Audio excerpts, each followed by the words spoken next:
Hello, I am Dr. E. Srinivasa, working as an assistant professor of physics.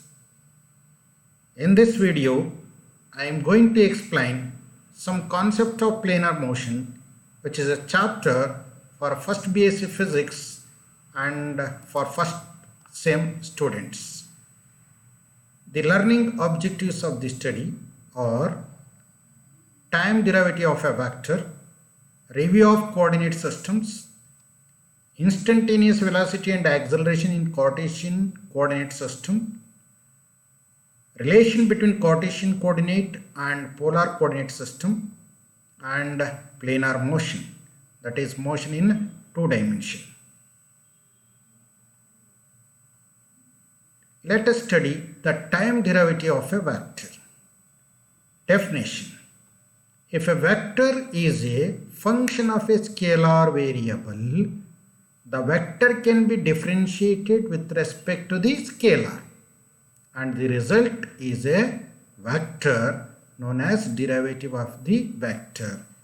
If a vector is a function of a scalar variable, the vector can be differentiated with respect to the scalar, and the result is a vector known as derivative of the vector. Explanation: if A is a function of a scalar variable t, A is a function of a scalar variable t, we can write vector A is equal to A of t, where A is a function of scalar variable t, that is time.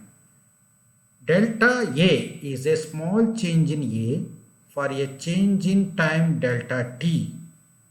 Therefore, we can write limit of delta t tends to 0, delta A by delta t is equal to dA by dt is called a derivative of A.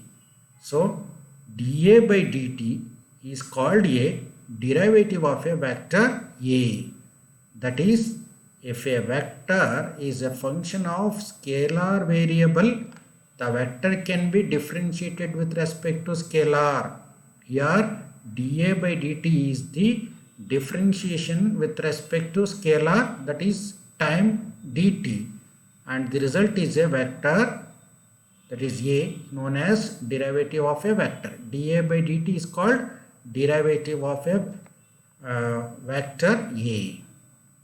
We know that the instantaneous velocity of a particle of position vector r of t with respect to time t is given by v is equal to limit of delta t tends to 0, delta r by delta t, that is equal to dr by dt.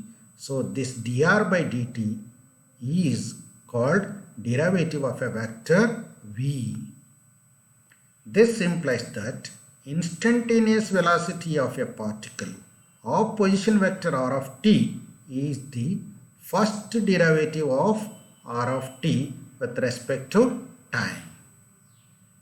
Thus, the time derivative of a vector is the change in the value of the vector quantity, that is dA, for an infinitesimally small change in time, that is dt. Review of coordinate system. There are two coordinate systems. One is Cartesian coordinate system and the other one is polar coordinate system. So what is Cartesian coordinate system? Any coordinate which is represented in the form of p of xy is called Cartesian coordinate.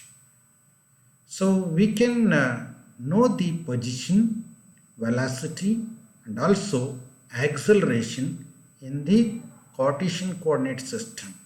How we can write the position of the particle and velocity of the particle and also acceleration of the particle in the Cartesian coordinate system? Let us discuss. This is the xy plane and p is the particle moving in a plane, and it is represented by OP with a position vector r, and p of xy is the position of the particle at any instant of time moving in the xy plane. when the motion is in xy plane, if the particle has coordinates x and y at any time t, the position vector r is given by OP. OP is equal to r is equal to x into I cap plus y into j cap. So the position of the particle p at any instant of time t is given by OP is equal to the position vector r is equal to xi cap plus yj cap, where I cap and j cap are the unit vectors along x and y directions respectively. I cap is the unit vector along x direction, j cap is the unit vector along y direction. Again, if we take the dot product r dot r is equal to xi cap plus yj cap dot xi cap plus yj cap. So we know that I dot I is equal to 1 and j dot j is equal to 1, but I dot j is equal to 0 and j dot I is equal to 0. Therefore, so r dot r is r square itself and it is equal to x square plus y square. And the magnitude of the vector r is equal to modulus r is equal to root of x square plus y square, where modulus of r is equal to r is the magnitude of the position vector. To calculate the magnitude of the position vector, we are using this formula r is equal to root of x square plus y square. So this equation gives the magnitude of the position vector and this equation gives the position of the vector particle which is moving in the xy plane or in a plane, the particle moving in a plane. The instantaneous velocity is defined as the time rate of change of position vector r. We know that velocity is defined as rate of change of position of a particle or body. So it is given by v is equal to dr by dt. Differentiation of the position vector with the time is equal to dx by dt into I cap plus dy by dt into j cap, because r is equal to x into I cap plus y into j cap. So dr by dt is equal to dx by dt into I cap plus dy by dt into j cap. But dx by dt is given as vx and dy by dt is equal to vy, where vx and vy are the components of the velocity along x direction and y direction. So we can write v is equal to vx into I cap plus vy into j cap. The magnitude of the velocity is speed, is given by v is equal to modulus of v is equal to root of vx square plus vy square. Similarly, we can write the expression for acceleration also. So acceleration is the rate of change of velocity, that is dv by dt, and it is equal to dvx by dt into I cap plus dvy by dt into j cap. So dvx by dt can be written as ax and dv by dt can be written as ay, where ax and ay are the components of the acceleration along x and y direction. So a is equal to ax into I cap plus ay into j cap. The magnitude of the acceleration is given by a is equal to modulus of a is equal to root of ax square plus ay square. This equation gives the magnitude of the acceleration and this equation gives the acceleration, direction of the acceleration also. Polar coordinate system. In two-dimensional case, that is the motion taking place in a plane, the plane polar coordinate system is sometimes useful. Any coordinate which is represented in the form of p of r theta is called polar coordinate system. So any coordinate which is represented in the form of P of r theta is called polar coordinate. So any system which is represented in the form of P of xy, it is called Cartesian coordinate. In the form of P of r theta, it is called polar coordinate. The two coordinates of this system for a point are the first one, the radial distance of the point from the origin. The first one is the radial distance of the point from the origin. It is given by OP is equal to r, and it is always positive and can take any value from 0 to infinity. The unit vector along this direction is r cap. The second one is the angle theta, which is the radius vector. The angle which the radius vector makes with the positive direction of the x-axis is equal to theta, and it is always measured in the anti-clockwise direction with respect to the line OX and can take any value between 0 and 2 pi as shown in the figure.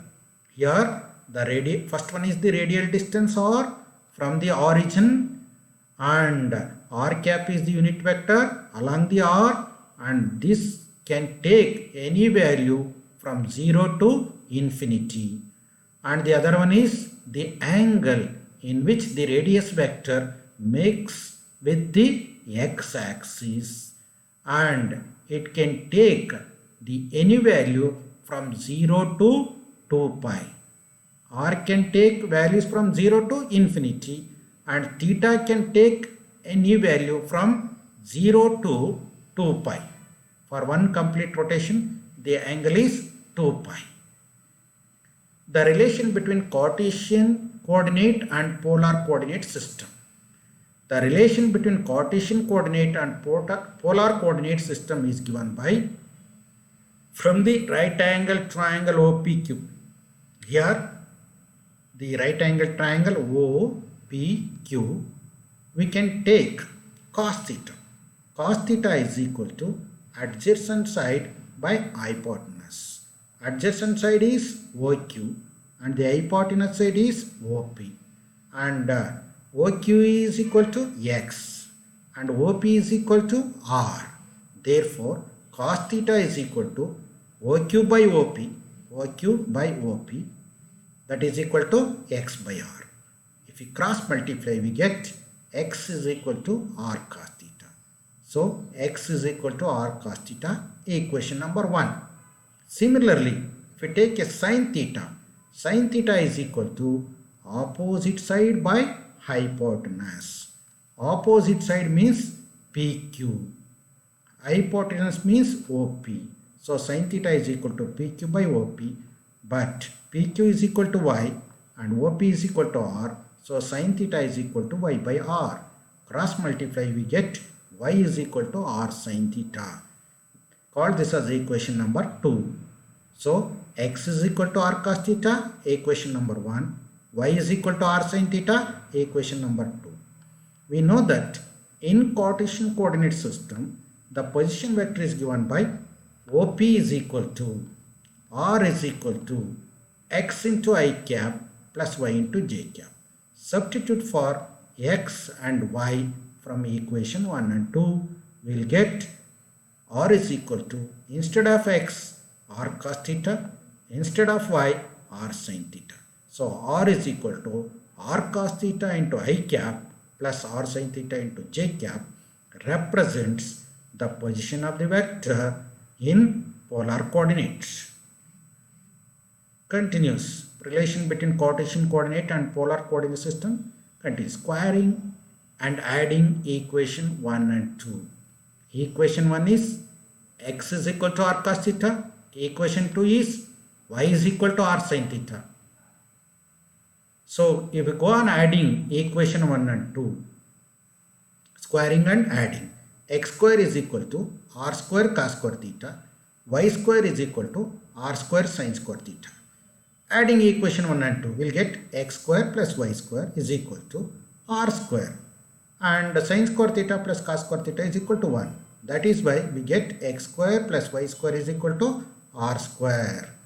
By squaring and adding equation 1 and 2, we get r square is equal to x square plus y square, and magnitude r is equal to modulus of r is equal to root of x square plus y square. This equation gives the magnitude of the position vector. So r is equal to root of x square plus y square gives the magnitude of the position vector, that is r. Dividing equation 2 by 1, we get y is equal to r sin theta, x is equal to r cos theta. So sin theta by cos theta is equal to tan theta. So tan theta is equal to y by x, or theta is equal to tan inverse of y by x. This equation gives the direction of the position vector. Here theta, angle theta gives the direction of the position vector. So theta is equal to tan inverse of y by x gives the direction of the position vector, and r is equal to root of x square plus y square gives the magnitude of the position vector. Derivative of a vector of constant magnitude. So this is very important. Let A be a vector of constant magnitude. That is, modulus of A is equal to A is equal to constant. So we can take an example. V is equal to dr by dt. Velocity is the rate of change of position vector. An example of such a vector is the position vector r of a particle performing uniform circular motion about an axis passing through O. If any particle moving along the circumference of a circle with an axis passing through the origin O, then position vector is a constant. So vector A be a vector of constant magnitude. Here instead of A we can take r. So here the velocity is always tangential and perpendicular to this position vector r. This vector velocity is tangential and perpendicular to the position vector r. It is represented by a vector A. So consider d by dt of A dot A is equal to, so differentiate this, A dot dA by dt plus dA by dt dot A. So A dot B is equal to B dot A. Therefore we can add these two.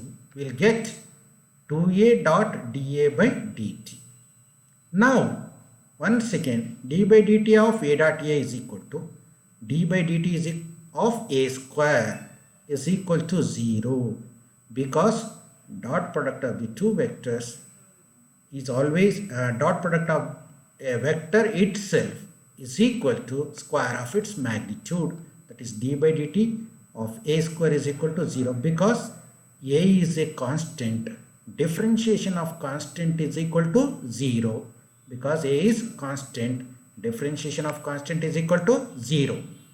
Therefore from this equation 2A dot dA by dt is equal to 0, or A dot dA by dt is equal to 0. It implies that dA by dt is perpendicular to A, because the dot product of the two perpendicular vectors is equal to 0. A dot b is equal to AB cos theta. If theta is 90, cos 90 is 0, then A dot b is equal to 0. Similar to that, A dot dA by dt is equal to 0. It implies dA by dt is perpendicular to A. Here V is equal to dr by dt. This dr by dt is perpendicular to R or A, because R is equal to A. So A dot dA by dt is equal to 0 implies that dA by dt is perpendicular to A. So thus the time derivative of a vector of constant magnitude, that is dA by dt, is a vector perpendicular to A itself. dA by dt is a derivative of a vector of constant magnitude, is a vector perpendicular to A itself. Planar motion. The motion of a particle in a plane or in two dimension is called planar motion. There are two types of planar motion. One is projectile motion and the other one is uniform circular motion. The projectile motion means any object thrown into space which moves under the action of gravity. Action of, not acceleration. Acceleration due to gravity is called projectile motion. Any object thrown into space which moves under the action of gravity alone, that is under the acceleration due to gravity, is called projectile motion. Example: discus throw, javelin throw, bowling, a cricket ball hit for a sixer, etc. The second one is uniform circular motion. The motion of a particle along a circumference of a circle with uniform speed is called uniform circular motion. This circular motion is also example for planar motion. Examples: earth revolving around the sun, the motion of the moon around the earth, etc. Motion in two dimensions. How we can represent the equations for motion in two dimensions? Here the motion of a particle is confined to a plane and can be described with respect to x and y axis in that plane as shown in the figure. Here a particle starting from the position P1 and moves to the position P2. So P1 is represented by P1 of xy coordinates and P2 is represented by P2 of x plus delta x comma y plus delta y. Then the resultant displacement is given by r plus delta r. R plus and P1 is represented by r and OP2 is represented by r plus delta r. So is the P2 is the new position of the particle. Let a particle move in a plane from a position A and B. So it is not A and B, it is from P1 to P2. The instantaneous position of the particle P1 is given by the position vector r, that is OP1 is equal to r is equal to xi cap plus yj cap. This OP1 is given by r is equal to xi cap plus yj cap. So here P2, not B, let P2 is the position of the particle at time t plus delta t. Then OP2 is given by r plus delta r is equal to x plus delta x into I cap plus y into delta y into j cap. From the triangle law of addition of vectors, so if the two sides of a triangle taken in order, then the third side taken in the opposite direction gives the resultant of these two vectors. We get P1 P2 is equal to delta r is equal to delta x into I cap plus delta y into j cap. The average velocity between A and B are P1 and P2 is V average is equal to delta r by delta t is equal to delta x by delta t into I cap plus delta y by delta t into j cap. The instantaneous velocity is given by V is equal to dr by dt is equal to dx by dt into I cap plus dy by dt into j cap. So because velocity is rate of change of position vector with respect to time. So V is equal to dx by dt can be written as Vx and dy by dt can be written as Vy. So V is equal to Vx into I cap plus Vy into j cap, where Vx and Vy are the components of velocity along x and y directions respectively. If A is the acceleration of the particle, then A is equal to rate of change of velocity given by dv by dt is equal to dvx by dt into I cap plus dv by dt into j cap, but dvx by dt can be written as ax and dv by dt can be written as ay. So A is equal to ax into I cap plus ay into j cap. So this equation represents the acceleration of the particle moving in a plane, and this equation V is equal to Vx into I cap plus Vy into j cap represents equation for velocity of a particle moving in a plane. where here ax and ay are the components of the acceleration along x and y directions respectively. So thank you for watching. I will continue in the next video for next concepts. Thank you for watching.